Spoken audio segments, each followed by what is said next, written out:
Assalamualaikum warahmatullahi wabarakatuh. Saya Nurjana Tamil, SPD MPD, CGP Angkatan 4 Kabupaten Konawe, Sulawesi Tenggara.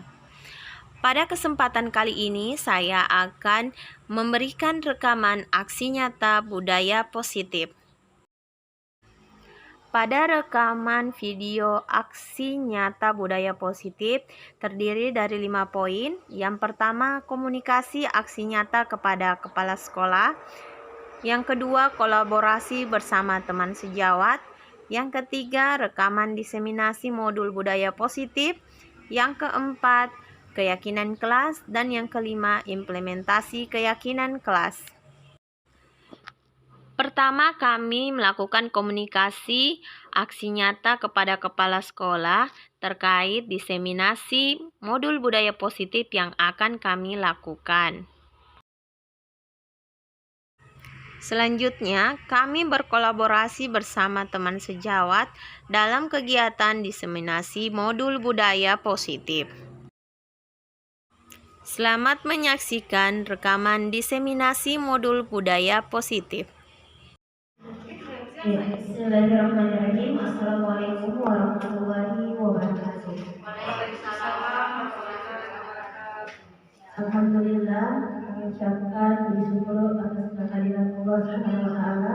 Kita masih diberi nikmat kesehatan sehingga kita bisa berkumpul di tempat ini dalam keadaan sehat dan bahagia. Teruntuk teman-teman dan sesuatu yang hadir dalam kegiatan ini, kami ucapkan sama-sama terima kasih, dan ini merupakan salah satu bentuk support kepada kami, karena tanpa kalian aktivitas kami jelas tidak bisa dilaksanakan.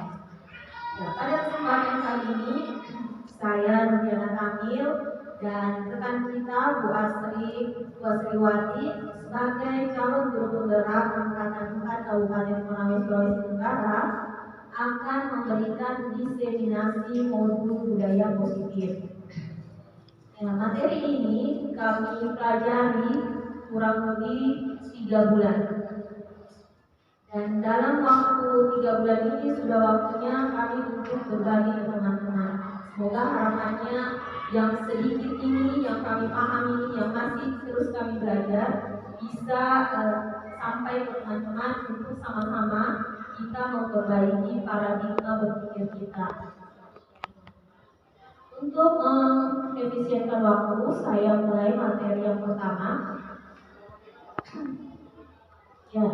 Dalam materi selama 3 bulan ini kami telah mempelajari modul 1, yang mana di dalamnya ada 4 poin utama, yaitu yang pertama filosofi Ki Hajar Dewantoro, kemudian ada nilai dan peran guru penggerak, isi guru penggerak, dan budaya positif.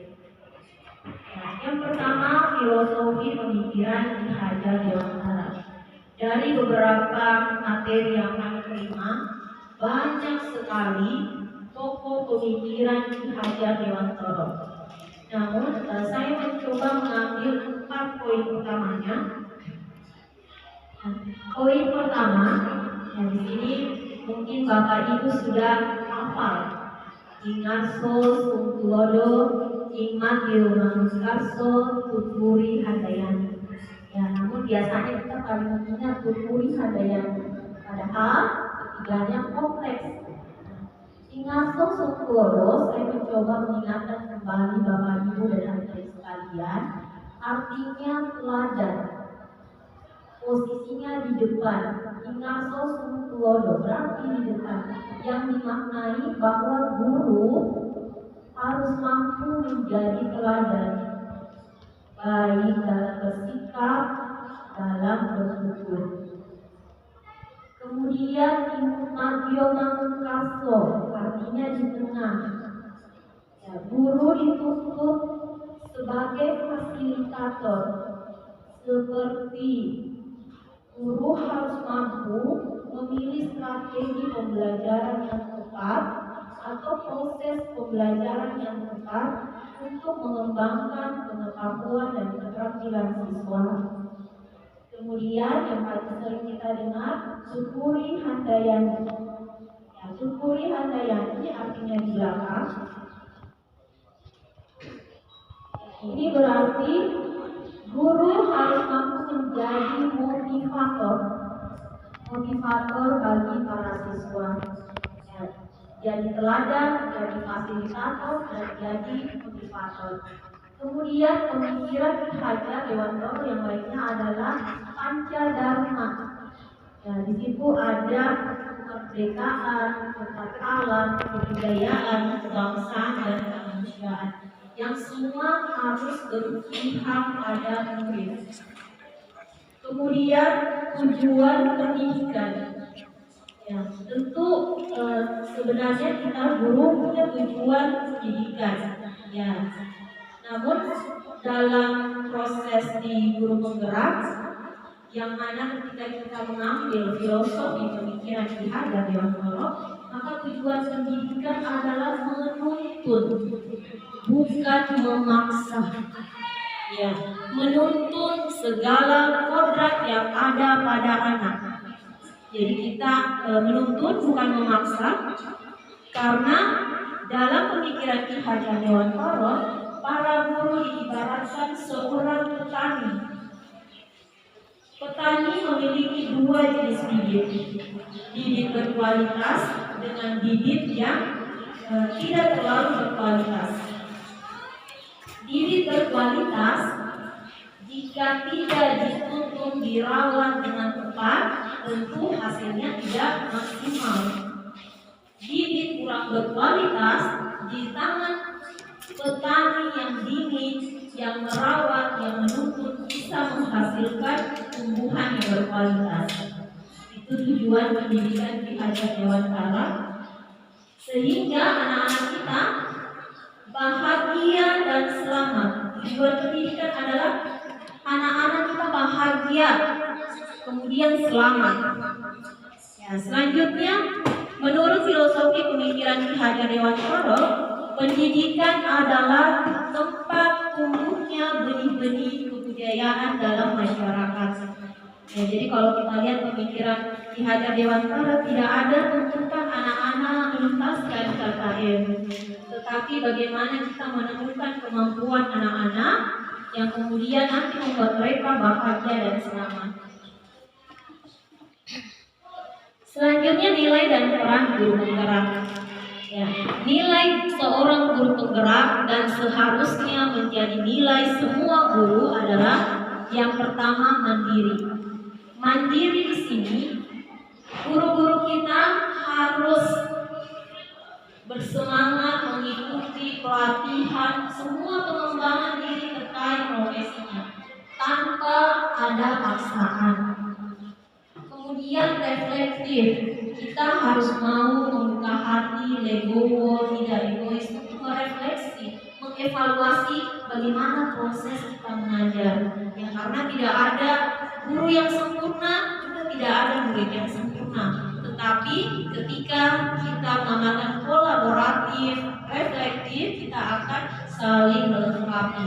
Makanya salah satu nilai guru penggerak adalah kolaboratif, bekerja bersama-sama, kemudian inovatif, kemudian semua aktivitas kita harus yakini bahwa yang kita lakukan berpihak pada murid, bahwa yang kita lakukan untuk murid. Kemudian peran seorang guru, pertama menjadi pemimpin pembelajaran. Pemimpin pembelajaran di sini bukan berarti guru menjadi teacher center, bukan. Dalam pembelajaran tetap student center, tetapi dalam keputusan bagaimana strategi yang tepat untuk kita belajar, gurulah yang ambil keputusan. Kemudian bagaimana suasana kelas, bagaimana kebijakan yang ada di dalam kelas, gurulah yang menjadi pemimpin pembelajarannya. Kemudian menjadi coach bagi guru yang lain, menjadi pendamping, pembimbing, teman bagi guru yang lain. Jadi kalau ada yang ingin diketahui, bisa berkomunikasi, kemudian bisa mengajarkan ke teman-teman. Kemudian yang ketiga, mendorong kolaborasi antar guru. Ya, jadi kalau ada guru yang punya kemampuan IT, kemudian kemudian ada guru yang punya kemampuan lain, bisa bersama-sama untuk mengadakan kegiatan. Nah, itu yang kita jadikan sebuah kolaborasi. Kemudian yang keempat, menggerakkan komunitas praktisi. Komunitas praktisi di sini kalau kita di guru dalam bentuk MGMP. Jadi MGMP itu tidak harus semapel, nah, sesekolah, semapel dan kegiatan-kegiatan lainnya. Kemudian yang kelima menjadi mewujudkan kepemimpinan murid. Oke. Visi guru penggerak. Ya, pada materi visi guru penggerak kami mempelajari 4 poin penting. Yang pertama, profil pelajar Pancasila. Ya, mungkin ini seharusnya kita sudah pahami bersama-sama karena ini sudah berapa tahun dicanangkan dan seharusnya kita sudah di luar kepala dan saya yakin guru-guru sudah paham ini. Yang pertama, beriman, bertakwa kepada Tuhan Yang Maha Esa dan berakhlak mulia. Kemudian siswa kita mandiri, dan siswa kita kreatif, siswa kita berkebinekaan global, kemudian siswa kita bernalar kritis dan bergotong royong. Kemudian visi guru penggerak, ya ini visi yang saya canangkan, ya karena kami disuruh membuat visi. Ya, saya mencanangkan mewujudkan profil pelajar Pancasila melalui guru dan sekolah yang berpihak pada murid. Kemudian inquiry apresiatif. Poin penting dari inquiry apresiatif adalah bagaimana berpusat pada kekuatan, bukan kelemahan. Jadi kami di guru penggerak selalu diingatkan apa kekuatannya, siapa kekuatannya. Jangan diingat-ingat kelemahannya. Ya, saya bisa komputer, saya bisa mengajar ini, saya bisa ini, saya bisa ini, saya bisa ini. Kita tidak perlu, saya tidak bisa ini, saya tidak bisa ini. Tetapi kita berfokus apa yang kita punya. Kemudian ada bagja. Bagja ini salah satu model bagaimana cara kita menyukseskan kegiatan inquiry apresiatifnya. Kemudian budaya positif. Ya, budaya positif ada disiplin positif. Ya, bagaimana disiplin positif itu kita coba biasakan. Tidak mudah mengubah paradigma, tapi kita akan coba bersama-sama. Kemudian ada restitusi.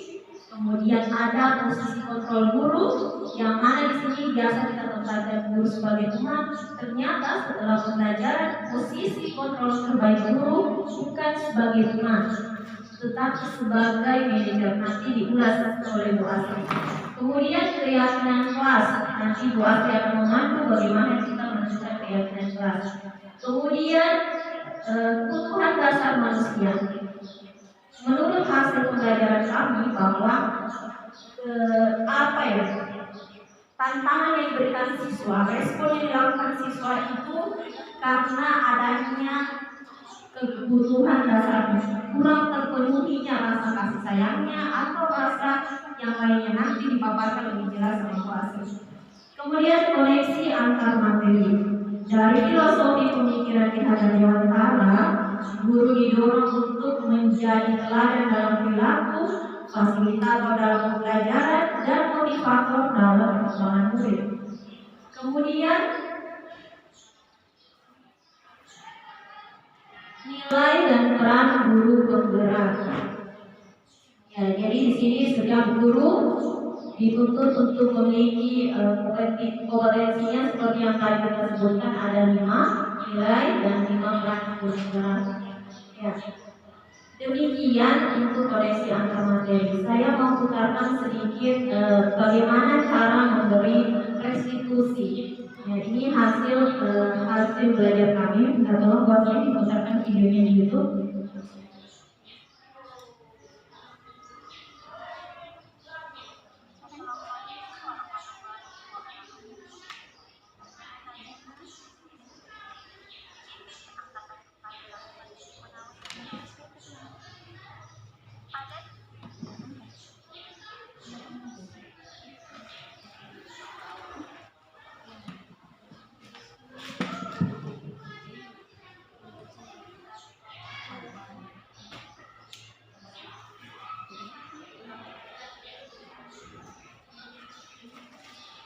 ini fasilitator kami Pak Bonija, kemudian pengajar kami Pak Ferdinand Rekman MPD. Ya, di sini apa itu restitusi? Ya, jadi restitusi itu kurang lebih proses menciptakan kondisi bagi murid untuk memperbaiki kesalahan mereka, sehingga mereka bisa kembali pada kelompok mereka dengan karakter yang lebih kuat. Kemudian restitusi juga adalah proses kolaboratif yang mengajarkan murid untuk mencari solusi dalam masalahnya dan membantu murid berpikir tentang orang seperti apa yang mereka inginkan. Lanjut, Pak Sri. Lanjut lagi.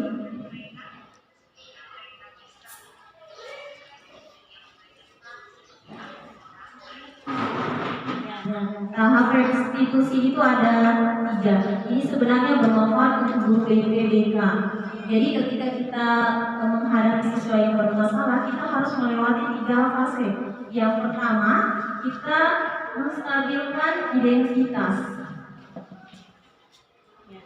Kita menstabilkan identitas. Menstabilkan identitas itu dengan beberapa pertanyaan. Misalnya, setiap orang pasti melakukan kesalahan, kemudian kamu bukan satu-satunya yang pernah melakukan ini, dengan beberapa kata-kata positif, sehingga kita tidak perlu harus menghabiskan energi dengan balik emosi juga. Kemudian ada tahap yang kedua, validasi tindakan yang salah. Misalnya, kamu tentu punya alasan mengapa melakukan demikian, dan kemudian apa yang penting bagi kamu. Intinya dalam validasi ini kita meyakinkan benar mereka melakukan tindakan tersebut. Terakhir adalah menanyakan keyakinan. Menanyakan keyakinan ini setelah kita, kalau dulu kita sebutnya tata tertib, sekarang dia peraturan sekolah. Sekarang itu namanya keyakinan. Ya, keyakinan apa yang kita yakini. Jadi kita tanyakan. Next one string, ini ada contoh sedikit, tapi mohon maaf suaranya tidak terdengar. Ya, ini ada contoh kasus 100 sebenarnya. Suaranya. Ini proses menstabilkan identitas. Kita panggil anaknya, kemudian kita tanya apa dia tahu kita panggil atau tidak. Kemudian dia tahu ternyata kesalahannya, kemudian kita tanya kenapa dia lakukan itu. Ya, ini masih dengan menstabilkan identitas. Selanjutnya di validasi tindakan yang salah. Kita tanya alasannya kenapa dia melakukan begitu. Kita tanya apakah dia tahu yang dia lakukan salah atau benar. Ya, setelah dia paham, dia tahu dia salah, kita tanya seharusnya bagaimana. Seharusnya bagaimana yang tepat yang dia lakukan. Kemudian yang terakhir menanyakan keyakinan. Nanti kita tanya peraturan, dulu kan peraturan.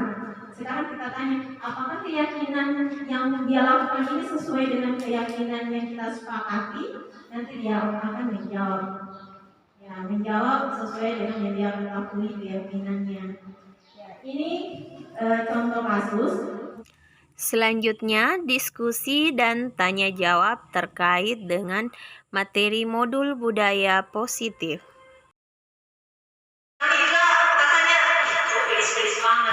Kemarin dari teman ternyata kita kira posisi teman ini yang terbaik, ternyata tidak begitu juga. Banyak hal-hal baru yang kami temui, dan mungkin saya percaya Bapak Ibu guru juga merasa ada yang kurang pas atau ada yang ingin ditanggapi, kami persilahkan. Pasti ya, kami persilahkan kasih.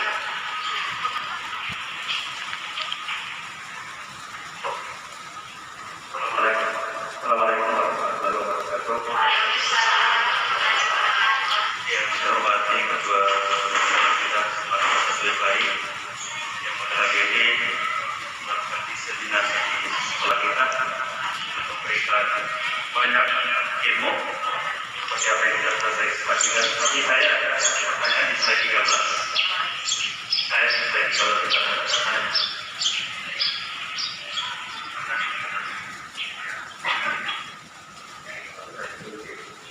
Ini adalah membedakan mana keyakinan dan keraguan.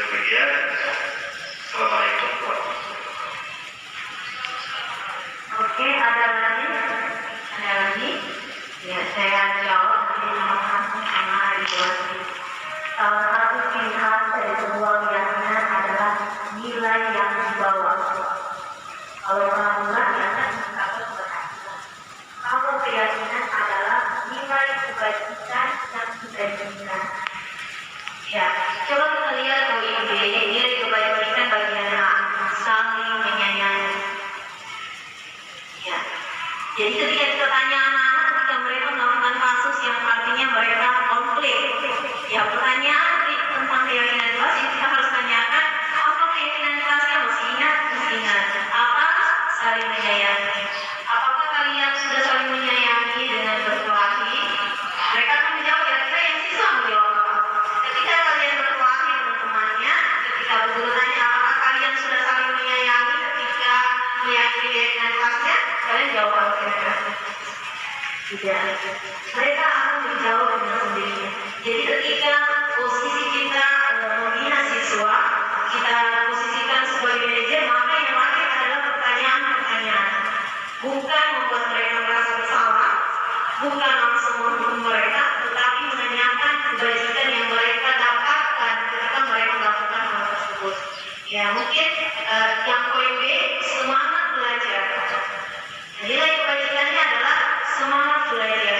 Kami murid yang semangat belajar. Artinya ketika siswa melakukan pelanggaran, misalnya mereka tidak mengikuti pelajaran kimia, ketika dipanggil oleh orang kelas, maka ketika ditanyakan keyakinan kelas, mereka menjawabnya misalnya saling menyayangi, semangat belajar. Oke, stop, kita tanya. Apakah mereka semangat belajar ketika melakukan bolos? Kira-kira kalian jawab apa itu? Tidak. Itulah nilai kebajikan yang kami maksud. Jadi mereka tidak diberi perlakuan, tetapi keyakinan. Keyakinan kelas ini mereka sepakat di kelas, nanti bersama wali kelas. Kita wali kelas nanti, kita akan buat bersama siswa kita. Keyakinan kita apa? Jadi tidak perlu lagi kita panjang satu penting yang berubah-ubah di hari. Saya masih ingat waktu jadi wali kelas berapa itu, kita panjang satu penting banyak sekali dan tidak dibaca sama sekali. Ketika keyakinan kelas hanya 3 poin, 4 poin, ketika ada masalah, kita kembali dan keyakinan kelas kita. Ya, kalau kami bilang salam guru bergerak, tepatkan tangan dan ucapkan guru bergerak, Indonesia maju, oke? Ya, siap? Salam guru bergerak, Indonesia maju. Oke, kita beri aplaus untuk semuanya. Terima kasih atas kehadirannya semua. Luar biasa Bapak Ibu yang dan siswaku yang telah mensupport kami, tanpa kalian apa wabarakatuh. Ya, wabillahi taufiq wal hidayah. Wassalamualaikum warahmatullahi wabarakatuh. 4. Keyakinan kelas yang diikuti dengan pembacaan ikrar keyakinan kelas.